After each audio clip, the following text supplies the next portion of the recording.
सापडत नाहीये, लवकर शोधून दे मला. आले.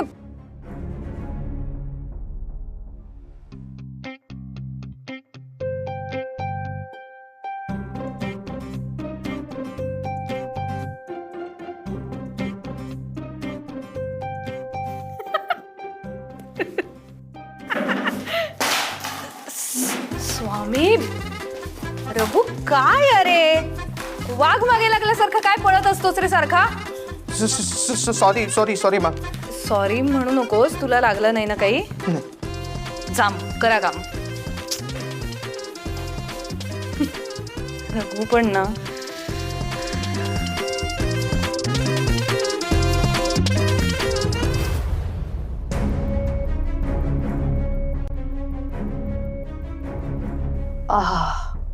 कॉफी सुख.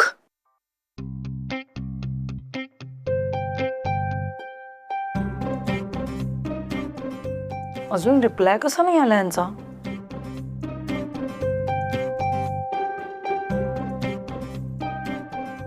इतक्या काय बिझी आहेत?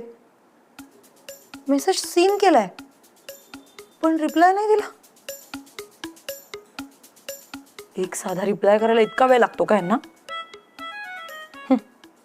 5 मिनिटं झाली आहेत वल्लरी आणि प्रेरणाने मेसेज बघून.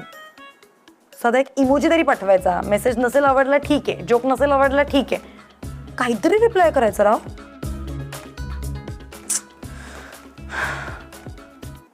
काय यार, ह्यांचीच काय ती जगा वेगळी लग्न झाली. आणि या दोघींनी मेसेज बघितला तरी. घ्या मिठू आणि श्वेता दोघींनी तर अजून मेसेज ओपन करून पण नाही बघितलंय.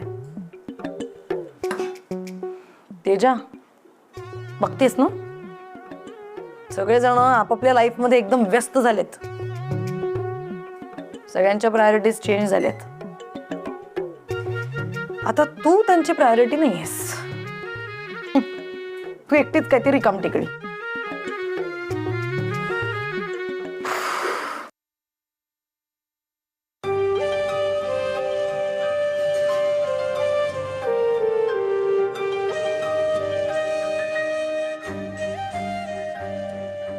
वल्लू, हो आलात तुम्ही.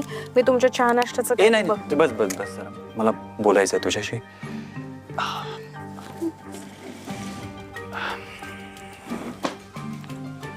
ते राहू दे.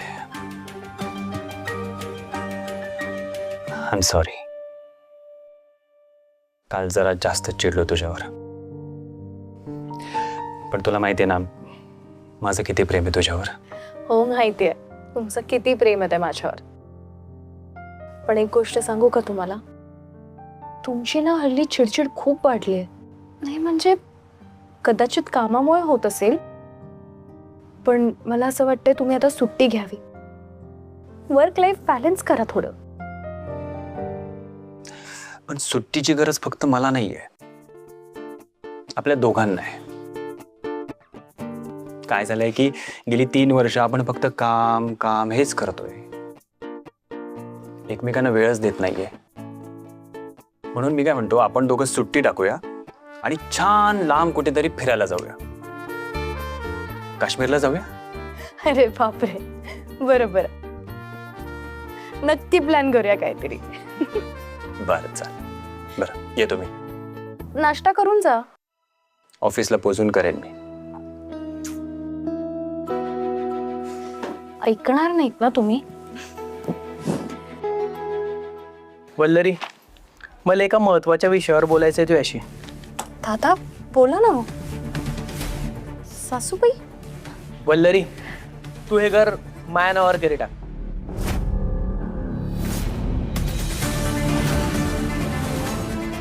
काय? दादा हे बघ, मला समजत नाही हे खूप तुझ्या डोक्यात टाकलंय कोणी. अरे वल्लरीने तिच्या कष्टाने मेहनतीने घेतलेलं हे घर तुझ्या नावावर करावं हे वाटलंच कसं तुला?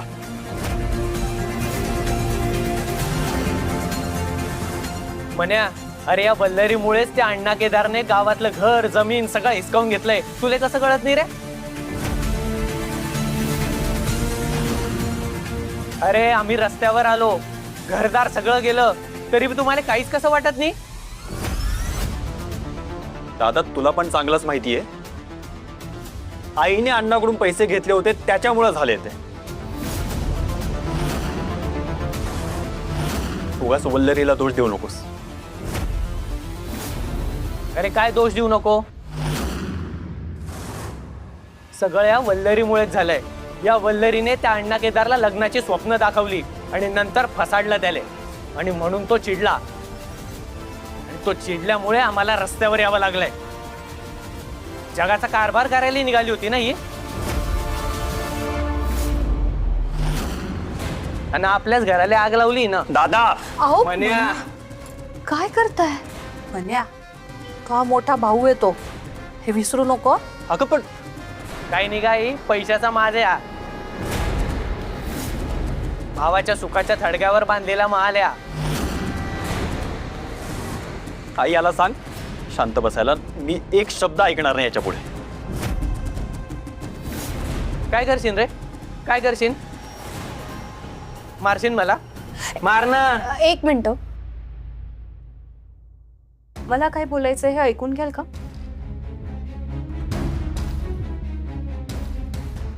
दादा, हे घर मी तुमच्या नावावर करायला तयार आहे.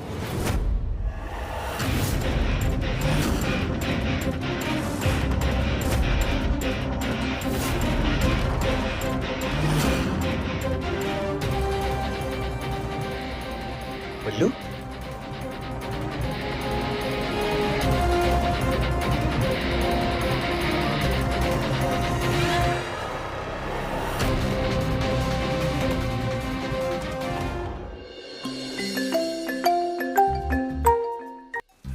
तेजाताई, काय हो अचानक व्हिडिओ कॉल? आपल्या तेजा मॅडम रुसल्या आहेत आपल्यावर. ऐक, का बरं, काय झालंय? का वल्लरी हे तू तर विचारूच नकोस. मी जोक पाठवला होता आपल्या ग्रुपवर, तू तो बघितलास, मेसेज वाचलास आणि तरीही काही रिप्लाय नाही दिलास. कोणता मेसेज? घ्या, स्वतःच्या संसारात इतक्या गुरफटलेत तुम्ही की मी मेसेज पाठवलाय हे पण लक्षात नाहीये तुमच्या. ओ सॉरी सॉरी सॉरी सॉरी, तो मेसेज ना, नाही नाही मी वाचला तो मेसेज आणि हसले सुद्धा. हो ना, कळलं मला. तिकडे आलं होतं लिहून मेसेज सीन. तो मेसेज वाचलास पण रिॲक्ट नाही झालीस त्यावर काही. सॉरी, ते कामाच्या गडबडीत विसरले हो. एक्झॅक्टली, मीही तेजाला तेच सांगण्याचा प्रयत्न करते. मी पण मेसेज बघितला, वाचला सुद्धा, हसले सुद्धा. रिप्लाय देणार तितक्यात आमचा रघु धडपडला, त्यामुळे राहून गेला रिप्लाय द्यायचा. त्यात एवढं चिडण्यासारखं काय आहे? अच्छा, म्हणजे मी विनाकारण चिडतीये. तुम्हाला कळतंय का, अशाने ना आपल्यातला कम्युनिकेशन गॅप वाढत जाईल. हा तेजा जरा अति होत आहे बरं का. नाही म्हणजे संसाराच्या कामाच्या गडबडीत एखाद वेळेस रिप्लाय द्यायचा राहून जाऊ शकतो ना. नाही, बरोबर आहे. तुम्ही ना तुमच्या संसारात इतक्या बिझी आहात की उद्या चुकून माकून मला हार्ट अटॅक आला आणि मी मदतीसाठी म्हणून तुम्हाला फोन केला तर तुम्ही तुमच्या संसारातच मग्न असाल. मग तेव्हा या नंतर डायरेक्ट श्रद्धांजली द्यायला. मायव, त्याच्यात काय बोलताय हो तुम्ही? तेजा एकदा रिप्लाय दिला नाही म्हणजे कम्युनिकेशन गॅप वगैरे काही वाढत नाही हो. आणि तेजाताई, मेसेजला रिप्लाय केला नाही म्हणजे मैत्री महत्वाची नाहीये असं होत नाही. हे बघा, लग्नानंतर जबाबदारी वाढते. एक्झॅक्टली वल्लरी, एक्झॅक्टली मी पण सेमच बोलतेय. मैत्रीचा बळी का दिला जातोय? म्हणजे लग्नानंतर मैत्रिणी कमी महत्वाच्या होतात का? तेजाताई, हे बघा असं काही नाही. हे बघा, पूर्वीच्या काही असं व्हायचं की स्त्री संसार, काम या सगळ्या गोष्टींमुळे स्वतःचं महत्व विसरून जायची. तिच्या मतांना काही किंमत नव्हती. पण आत्ता तसं नाही हा. आजची स्त्री संसार आणि काम, मैत्री सगळं काही एकदम ताकदीने सांभाळू शकते. हो ना, अगदी खरं बोललीस ग वल्लरी. बघते ना मी माझ्या मैत्रिणी ज्या संसारात गुरफटल्या आहेत, त्यांना भेटणं तर लांबची गोष्ट आहे, पण साधं एकमेकांशी कनेक्टेड राहायला सुद्धा जमत नाहीये. काय होते ताई? श्वेता आणि मिठूचं तर त्यांचा तर विषयच सोडलाय मी. कधीच फोन उचलत नाही, कायम आउट ऑफ रीच असतात. ताई, हे बघा, तुम्ही आमच्यासाठी तेवढ्याच महत्वाच्या आहात, म्हणूनच तुमचा फोन लगेच उचलला ना आता.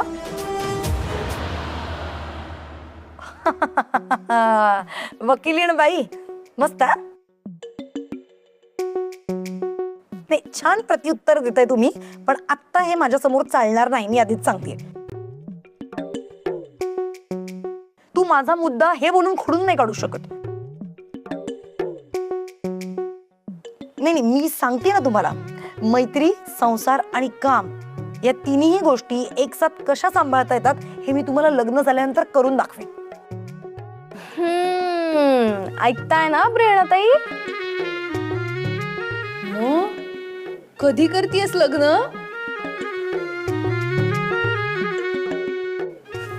नाही म्हणजे आम्ही दोघे तुझ्या लग्नाची वाट बघतोय आणि आम्ही तयार आहोत तुझ्या लग्नासाठी. अगदी खरंय, अगदी बरोबर बोललात तुम्ही. गप्प बस, मस्करी करू नका माझी.